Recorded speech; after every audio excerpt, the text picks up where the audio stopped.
I'm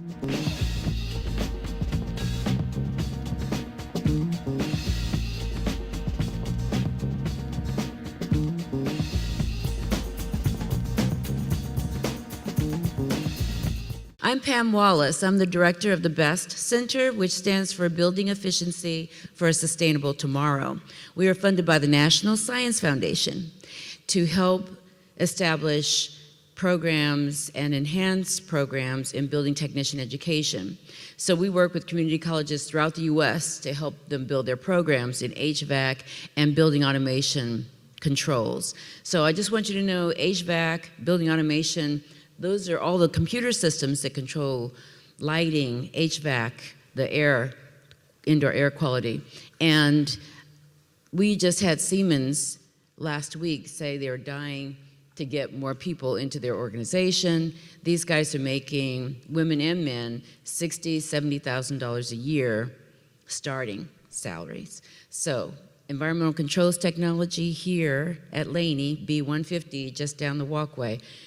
If you want to know a little bit more, just go and talk to Nick. He's a great ambassador. Nick Kyriakopedi is the chair, but any of the guys in there will, and counselors, can tell you what the curriculum requires, but you can get a 1-year certificate or a 2-year certificate, and these guys are, a lot of them are what we call jobbing out.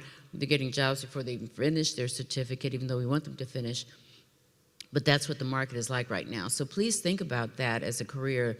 And there's a lot of misconceptions. A lot of it has been computerized now in terms of managing the systems that are making all of these boilers and chillers work and operate to control the environment.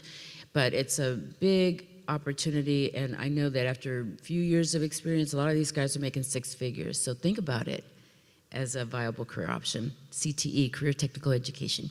You know, my philosophy is if you can't see it, you can't be it, right? Yeah, yeah. And so every Friday we try to introduce people to you in careers that you may have never seen before. So we've had people who run magazines. We had Mr. Roy Miles who has his own toy company and his own film company. We've had somebody who's a professional musician and a PhD in ethnomusicology. And so in that same tradition, we want to broaden your horizons. So today we have the Black Pilots Association, and these are people involved in every aspect of air travel, from pilots to mechanics to whoever else. And so once again, here's an introduction to a career that you may or may not have even considered before, but I think it's really important, especially in Oakland when things look rather bleak for your generation. Careers look bleak, housing options look bleak, but what we want to make sure is that help you think a little bit outside of the box and think a little bit non-traditionally so you can actually consider much wider options. So will you please give our guests a round of applause, please. Thank you. Good morning, everybody. How's everybody today? Why out? Everybody awake, or do I need you to stand up and do some stretch and flex like we have to do at work every day? We're good? Okay, my name is Audrey from New Orleans, Louisiana. Anybody here from down south? Everybody from the Bay Area, pretty much? Okay, anyway, I came to California at the age of 25. I did not have a boyfriend, no babies. So I said, okay, I want to explore like most young ladies like to do, and men too. So I got my boyfriend. I didn't know the way. Got my old car, and we drove down here. And here I'm 25 years old, single, nothing to do, just looking for a job. And I said, oh, I went to the restaurant, the airport, one of my first stops. I worked in a restaurant there as a hostess. My speech was nice, good, clear English, okay? So they liked that. I became a hostess at the San Francisco International Airport. From there, I applied for security because my high school motto was, let tomorrow find you farther than today. Are you all high school? College? Both? Okay, I wasn't sure. Okay, and when you graduate, you'll get a motto like most high schools do, and mine was, like I said, let tomorrow find you farther than today. Anyway, I won't take too long, but I fix airplanes, I fly airplanes. How is that possible? It wasn't hard. You have to get certified by the government, the FAA, you may have heard of them, Federal Aviation Administration. I went to school at the College of Alameda while I was working as a food service employee at the airline, which I applied at United. While I was working at the restaurant as a hostess, I applied. I'm at the airport, so I'm going to look around at the airport and find out other job opportunities. So I checked into security. I worked there for 2 years, Wells Fargo. You may remember them. I don't know, it's been quite a while. And after that, customer service reps used to come into the restaurant where I worked. And I'm a talkative person, friendly. You know, how did you guys get your job as customer service representatives for the airline? I just asked a question, because they come in there for lunch. They said, oh, we found an application, and one of them was wise and told me, whatever job they offer you, take it. I wanted to be a flight attendant. I applied for a flight attendant. Tall, slim, sexy, good speech. I could reach the overhead bins. I just knew I had the job. United called me. The lady bought me an application. I didn't get a job as a flight attendant. Guess what I got a job as? Washing dishes on midnight shift. When United Airlines used to serve meals on their planes. You may remember that, I'm not sure, depending on your age. But anyway, I took the job. Because they said, whatever they offer you, take it. I wanted a job. Even though I'm working, this was better because guess what? It was maybe 50 cents more than what I was making. So I went for it. I stayed there 3 years. Then I became an analyst, meaning I deal with the paperwork that the mechanics use, signing it off, making sure they sign it off correctly. From there, I became an aircraft cleaner. Each job I took was a little more money. That's what we all want, right? Money. So I'm in a position to get these jobs because I'm already within the company. So I was an aircraft cleaner. At this point, I got married. I met my husband. I got pregnant. United is a company that really supports the employees and their personal lives as well. That's why we're so huge, okay? Any of you ever flew on United? Did you have a good experience? It's a great experience. It's nice. It gets you from one place to the other. Anyway, now I'm a senior mechanic at United Airlines. I've been there 32 years. It'll be 33 years in January 3rd. I started working as a mechanic in 1990. In 1990, I did not have my A&P. That's called an airframe and power plant. You have a question? Pardon? Moses Ajala in San Francisco or Oakland. I'm not sure. I may know him, know his face, but may not know the name. There's just so many people. It's hard to keep up with them, but they all know me because I've been there for 30 plus years. But anyway, I started working in 1990 as an aircraft mechanic. From a cleaner, I applied. I became a mechanic. They offered me the job. I was a shop mechanic, though. I could not touch that airplane. No one, you can't just go up and touch an airplane. That is forbidden. So I had to go to school, and I got what they call an A&P. A is for airframe, P is for power plant. Airframe, structure, P, engines. I went to school, the College of Alameda, right over here in Oakland, for 18 months.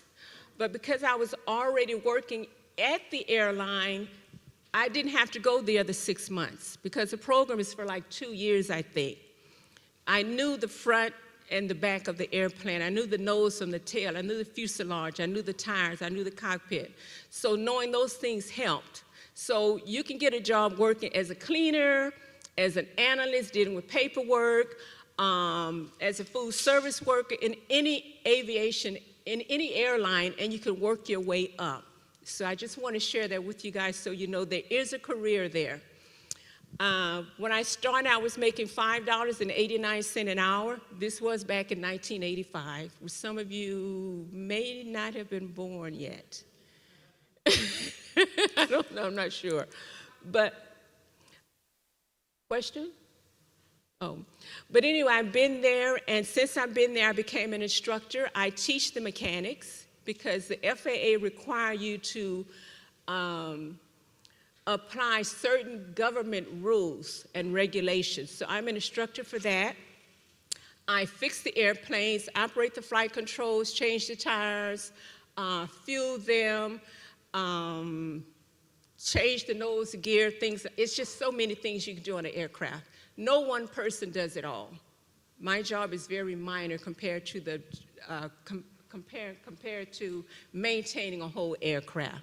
So my question to you is, do you have any questions for me about the career choice that I've taken? And by the way, I'm very happy there, and I have been very happy there. Yes. After 25 years, your flights are absolutely free. All over the world for free.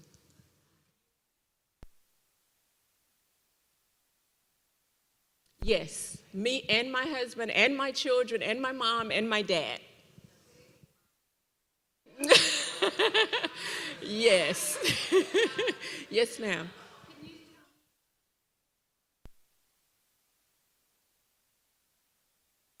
Oh, yes. Some people that inspired me. When I first started working, there was a young lady named Harriet James.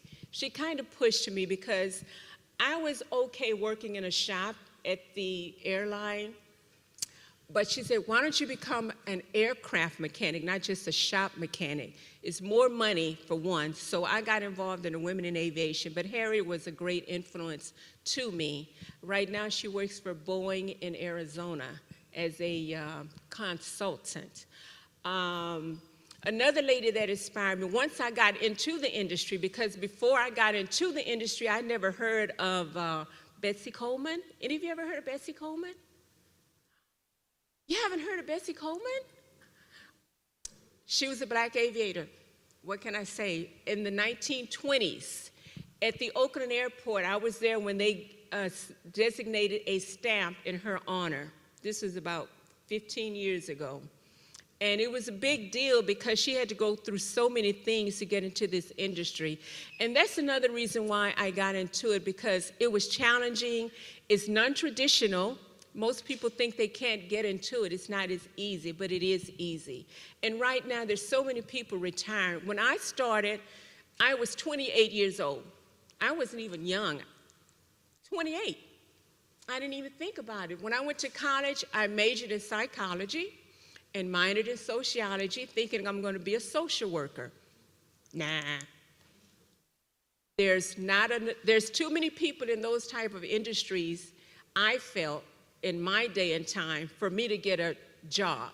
So I went to a more non-traditional career, and that was working in aviation. And that was when I decided I'm going to apply at United, and wherever I end up, I'm going to be happy. And I am happy to this day working there. Once you're there, you don't want to leave. That's why the industry today has so many needs, and they have so many people they need people desperately. They're even asking the employees to refer people, or asking employees to screen people for the jobs and to take tests. So what we're testing, they can test, the people outside to make sure they can pass the test. Because at one time, they weren't able to pass the test they were given. So it's worth it. I love it.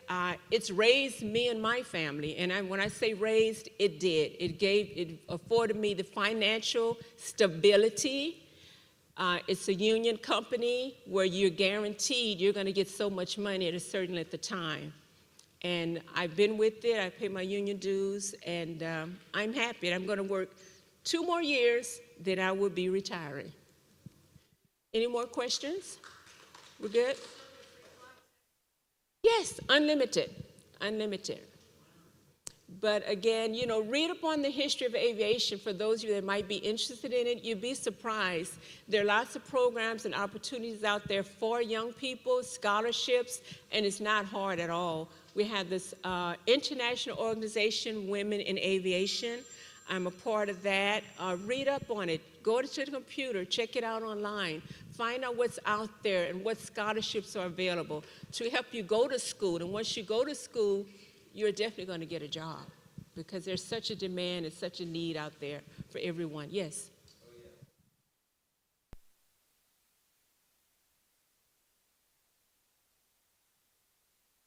As a flight attendant? One, I've never been one. However, that was what I wanted to be when I first started. But I've never been a flight attendant. I fix airplanes. I maintain them, and that's why they're flying safe. Guess what? Because I work on them. The Airbus 37, 57, 777, 87. Yes, ma'am.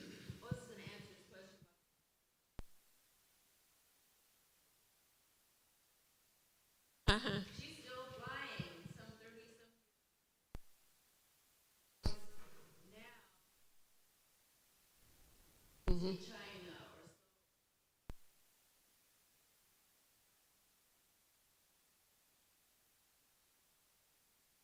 And still get paid. yeah. And also, not only does she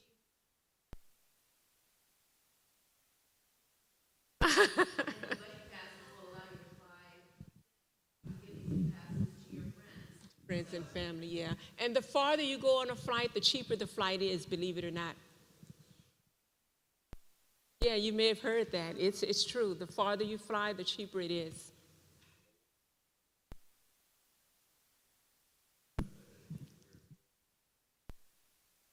$300. Yes, 300 to, I think, Seoul, Korea. Round trip. I wanted to introduce my friend Johnny. She would like to say a few words, share a few things with you all. She was the first lady mechanic I met when I started at United, and she had been there before I was. So, Johnny, Miss Holmes.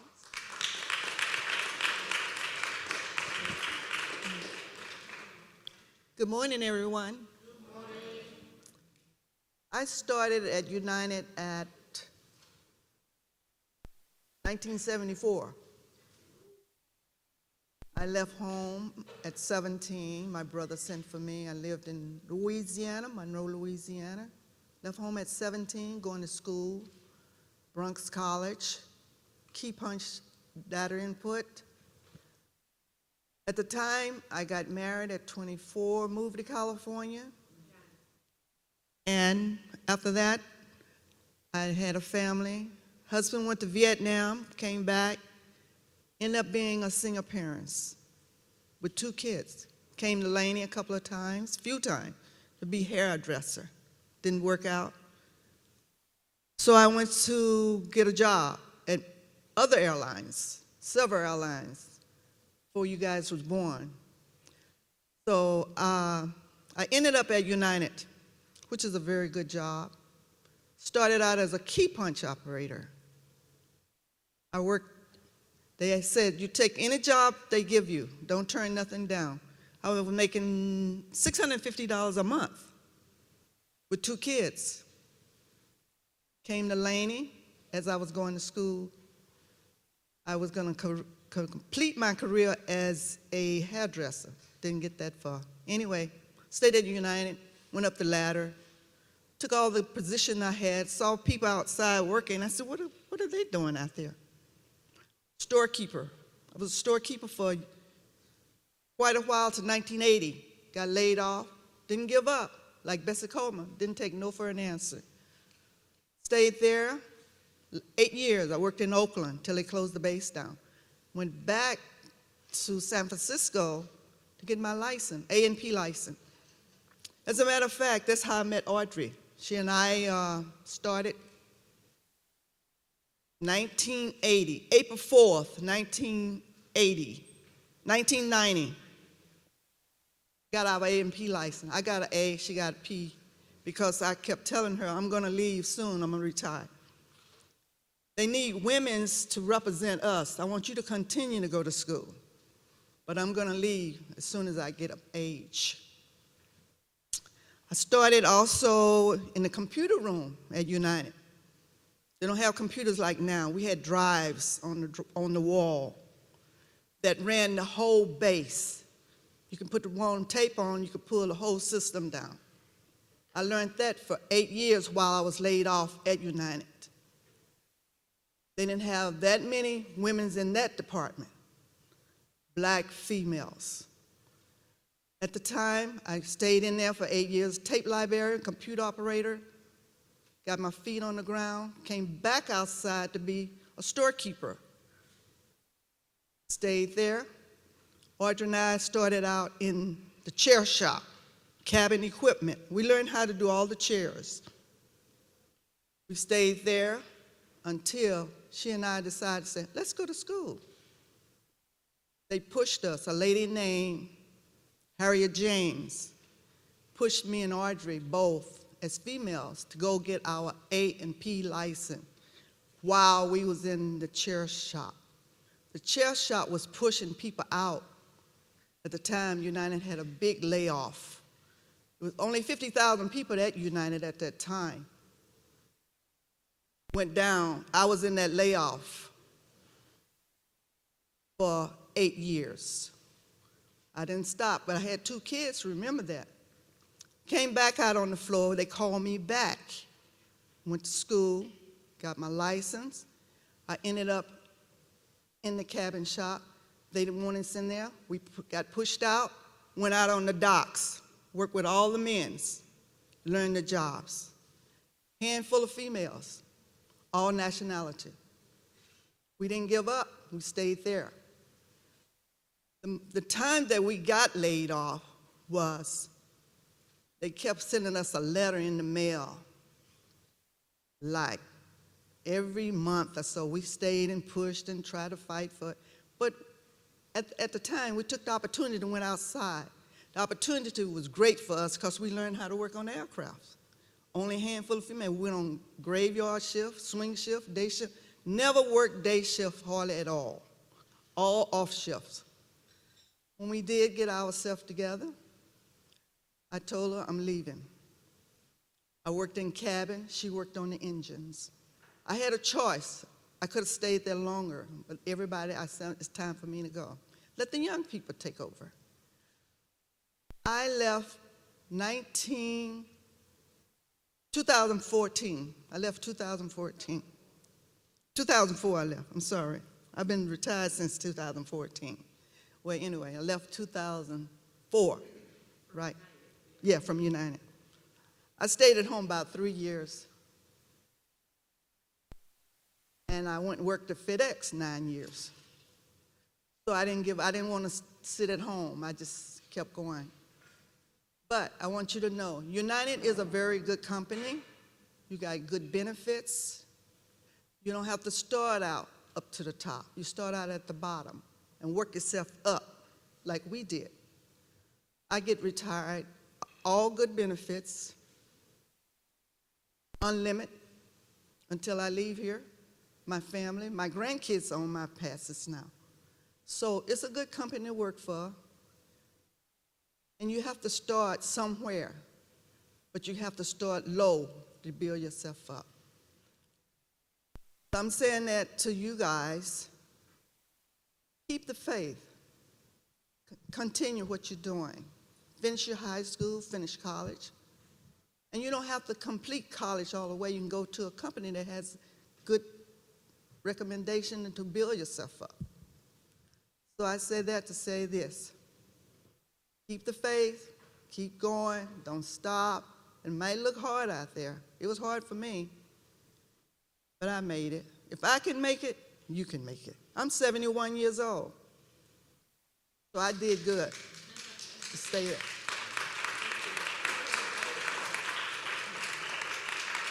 Any questions?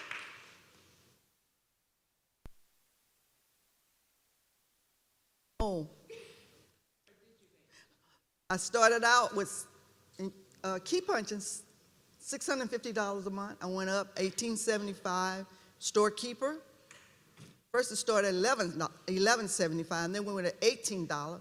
Then when I got in to be a mechanic, I made $25 an hour. Then we went up to $35 an hour. Then I went to $37 an hour. When I retired, I was making $35 an hour. So it pays off. And I had my A license only, but if you get your P, you get extra. So if you work towards that goal, just think about it. Any more questions?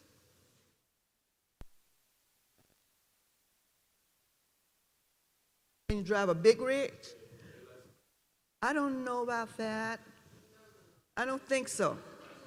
That's the only A and P license for aircraft mechanic, only. I don't think only that. Okay. Any more questions?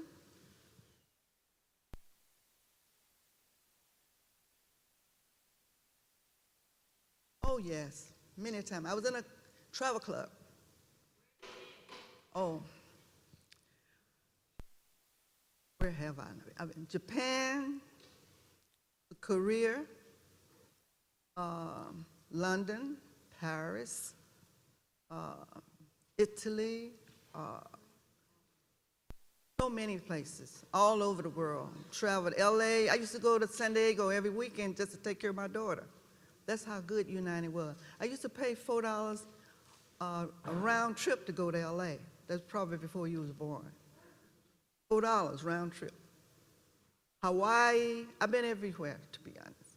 So if you once get in the airline, you can travel all over the world and enjoy yourself. And do it while you're young. Do it while you can walk. Do it while you can walk. Don't wait, say, I'm going to retire. Do it while you're traveling. Get your vacation, get it together, save your money, and go. Huh? Yeah, yes. It's hard, but you can make it. You'll make it. Okay, so we just heard through the careers as aircraft mechanics, you can make $70,000, $80,000 a year. Now we're going to hear from some of the pilots from the Bay Area Black Pilots Association. I'll let you guys introduce yourselves. Good morning. Oh, I have a big voice. Sorry, I don't need this thing already. Sorry, we're a little bit late. I misunderstood. I bought a flight simulator for you to fly and all that, and it's out back, but I guess we're not going to be able to do that. So maybe next time. My name is Matthew Graves. I'm with Oakland Youth First, Scotland Youth and Family Center. And what we do is we do career exploration to let you understand what kind of careers are out there that you haven't looked at. We have what we call a land, air, and sea program to introduce you to the kind of careers that are in the Bay Area that you didn't think about. So in our land program, we do digital arts and media. Downtown, we have a recording studio, internet TV station, and we teach all of the type things in land program that deal with entrepreneurship. We do solar, renewable energy, we build robots, we have water testing and safety. I'm in uniform because our second program is we have a maritime program. We do maritime training. We have 2 ships at Jack London Square, 2 32-foot cabin cruisers, and we let you get out on the bay and pilot around the bay, and we pray while you pilot around the bay. So, but it's to give you an idea of what it's like to be on the water. In our maritime training, we work also with the Seafarers Union. The Seafarers Union has the contracts to put people on cargo ships. You see those big ships coming in out of Jack London? Well, we get people trained to be on those ships. We work to get you trained as an able-bodied seaman, or fire brigade is what we go up to. In those kind of jobs, they don't pay a lot of money. They only start at $70,000 a year, and you only work 8 months out the year. Let me say it again. You start at $70,000 a year, and you work 8 months out of the year, and the training is only 6 months long, and you only have to be 16 years old, and you don't even have to finish high school. But I'm not going to tell you that part. You have to finish high school, and you get to go around the world. We get a lot of calls for what we call the Pineapple Run, which is from here to Hawaii and back, and you basically do a month on, month off, those kind of things. With the fire brigade and the rest, you could go up to over $100,000 a year within 2 to 3 years of working. One of our students went out and he got the first paycheck and he was so excited, so he faxed us a copy of his paycheck. His first paycheck was $12,500. Pocket change, but anyway. So those are the kind of careers that are available in the maritime industry. We get you what they call a TWIC card, Transportation Workers Card, so that you get cleared through Homeland Security and TSA. You got to get a passport, and you got to get a merchant seaman card, which means you got to have a little bit of body strength because you got to be able to drag one of you out in case there's a fire, open the metal doors, those type of things like that. The third program we have is our aviation program. In our aviation program, we look at, because we have at Acorn Town Center, which is in West Oakland, off of 10th and Adeline, that area. We have 25 flight simulators. We have an air traffic control room. An air traffic controller's job, you just have to have a high school diploma. Now they want you to have a couple years of college maybe, or 2 years worth of work experience to know that you're mature enough to pay attention. We do the training to make sure that you can pass the test. Air traffic controller's job is $65,000 to $70,000 a year to start, and you don't have to have college, like I said, and you can only work 15 years. So they will not take you after age 35. And let me tell you the sad part. You can only work 15 years and you get full retirement and full pay benefits for the rest of your life.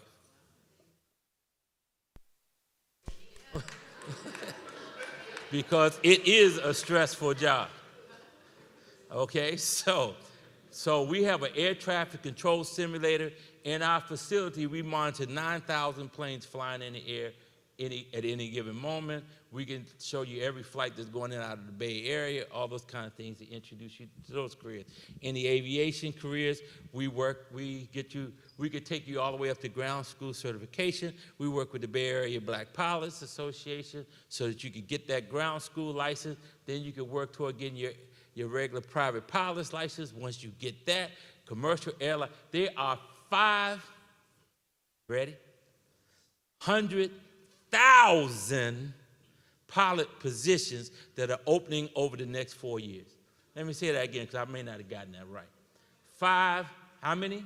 500,000. Not 5,000, 500,000, because of retirement plus an increase in traffic. A lot of the pilots were old school like I am. I'm not admitting that, but they were former Vietnam pilots, others. They're aging out.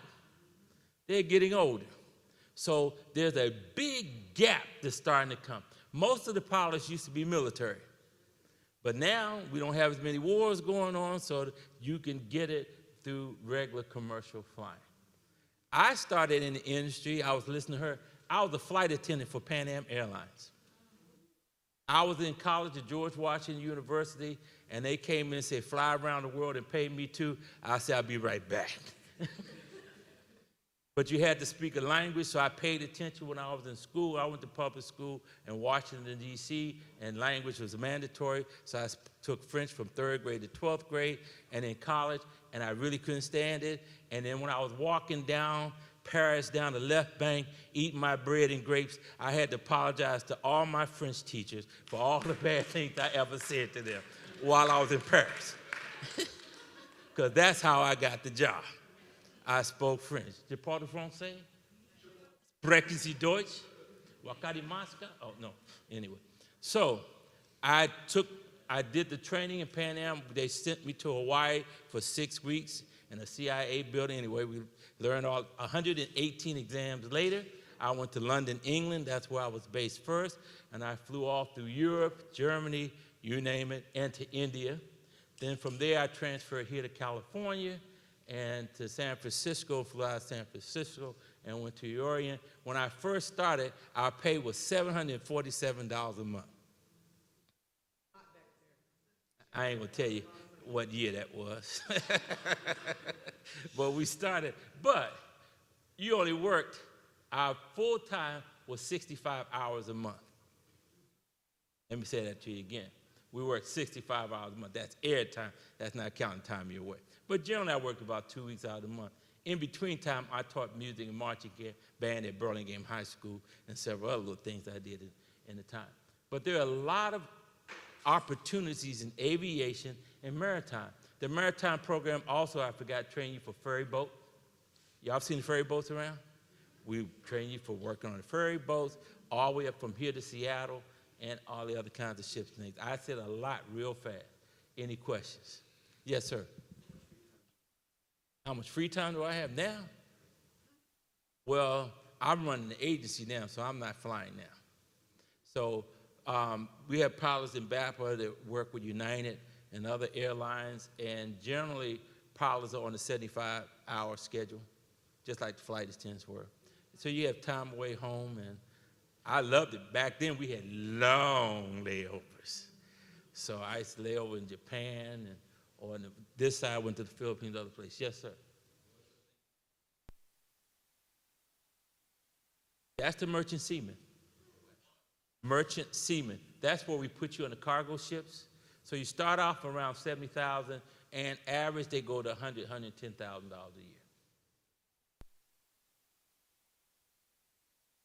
Oh yeah.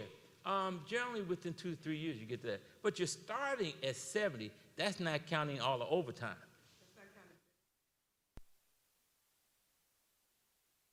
And 8 months out the year. That's all you're working. So you're on a month, off a month, on a, yes, ma'am. Yes.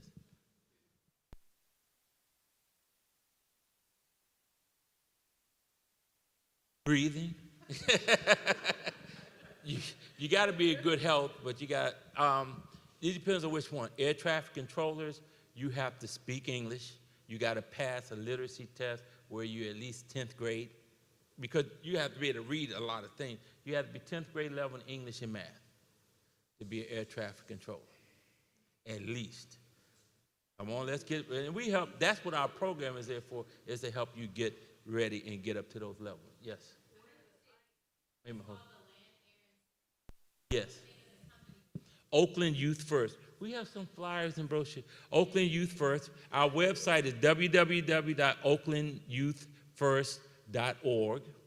If you put that on the ad, if you Google us, Oakland Youth First, you're going to see 2 websites. One that says Youth First Development Center. That's still us. Yes. Uh-huh.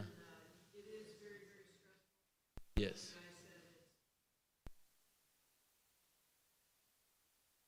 Yes, especially if you let it get out of hand. Yes, sir. Say that again? Well, a couple of times. Well, we have what they call clear air turbulence. Clear air turbulence, the reason why a plane flies is there has to be air going across the wings and under the wing that cause lift. There are spaces in the air where there is no air. And I've been in the plane where you're flying like this and you can drop 100 feet inside of 2 or 3 seconds and your head is on the ceiling. Have you ever noticed on the airplane, those of you who have flown, they say when you're in your seats, make sure you have your seatbelt fastened. That's why the plane could drop. And if your seatbelt's not fastened, that's the people who get hurt. Okay? And I've had lightning hit the plane while I was just gazing out the window and watched lightning hit the wing. But we have a lightning rod on the back, so it hit the wing and went right out the tail. And I said, okay, that was enough for me, and I went back into what I was doing. Any other questions? I worked on the 727, the 707, and the 747 SP. Those are old planes now. Yes, ma'am.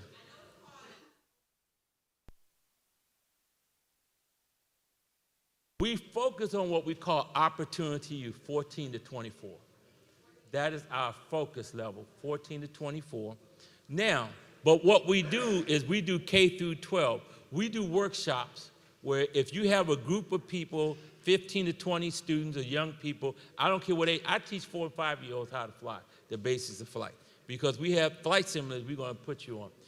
At that point, we'll do a 5-hour workshop where you come in and you get the opportunity to fly. If y'all want to sign up for that, you can come in, play with the flight simulators. We'll give you an overview, and we'll see how you like it. And we also have the same kind of workshop where one day we'll take you out on the boat and let you travel around the estuary, we cruise over to the USS Hornet, those kind of things, to let you see how the airways are. We do the same thing with the solar. We have little solar robots, 6-in-1 robots. You build that. You look at wind energy and renewable energy. So we have 3 different kinds of workshops, and we take you into the recording studio, let you do chroma screen and those other type of technologies and DJing and all that kind of fun stuff. So we are a wraparound service that kind of introduce you to those kind of careers. Questions? Anybody else? So we passed out a few flyers We have some business cards. Again, it's Oakland Youth First. Scotland Youth and Family Center is our corporate name. We've been around since 1966. We were formerly at Defirmary Park. Now we're at our main site is at 1145 10th Street, right off of 10th and Chestnut, which is a block off of Adeline. We have a site downtown across the street from the skating ring on 17th Street between San Pablo and Telegraph on the backside of the skate ring. And that's where our recording studio is and where we do our maritime simulators. And then we have 2 ships at Jack London, and we have an airplane in Hayward. Yes. So it's an exciting time, ladies and gentlemen. We encourage you to stay in school. Our program is science, technology, engineering, math. We want you to stay in school and look at careers, but we also know that everybody is not going to go to college. Everybody doesn't want to.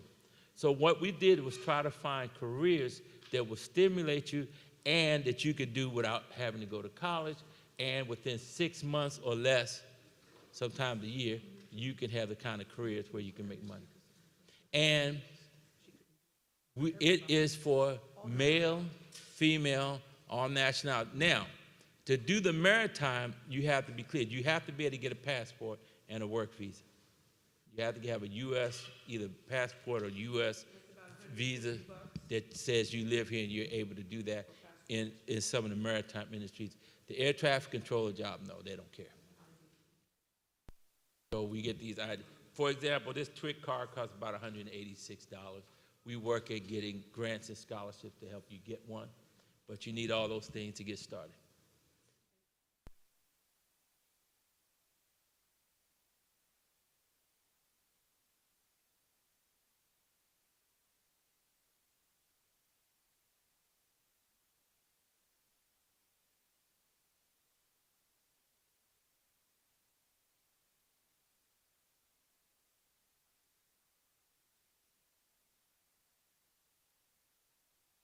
One of the things that our program focuses on is life skills and job readiness. That's the core of our program, to get you ready for the industry. All the skills that we're talking about, even if you don't do those skills in our program, we're giving you those transferable skills. When you get on the boat, we work in 3 teams. We call it a zero-sum game. A zero-sum game means if you don't do your job, we all gonna suffer and we all could die. So therefore, everybody has their responsibilities. We have 3 teams. I'm the captain. I only talk to 3 people. Those are the 3 team leaders. The team leaders, you all handle the issues and the problems and what has to be done. So we have 3 set crews, and you learn to work together, work as a team, and have that responsibility. Those are the same kind of skill sets they're looking for when you apply for a job. Any other questions? Well, thank you for your time. Thank you, very informative. And actually, we appreciate your willingness to set up the simulator. And Sean, who runs the Gateway program here, is willing to have you do that if you're still willing to do that. So we'll stop our recording thing for the Peralta TV, and we appreciate your coming out. Very informative. I had no idea that you could make that kind of money in these jobs. So I'm sure our students are very much enlightened, and we appreciate your coming. And we will take you up on the offer. We'd love to see the flight simulator.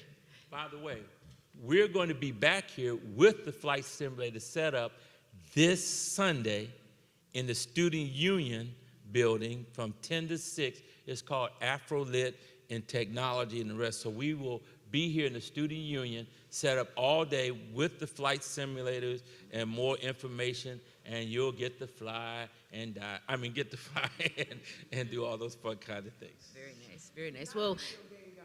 It's real-time flying. I gotta want to put that in there. It's real-time flying. It's not a video game. So you're actually, it's real-time. It's just take your time, and it'll show you how to do all the maneuvers, land, take off, land, turn. It's interesting. It's very Okay. interesting. We have a pilot, co-pilot simulator at the site where 2 people sit together, one to take off, and we simulate. You actually take off from Oakland Airport in the simulator, fly to the Golden Gate Bridge, turn around and come back.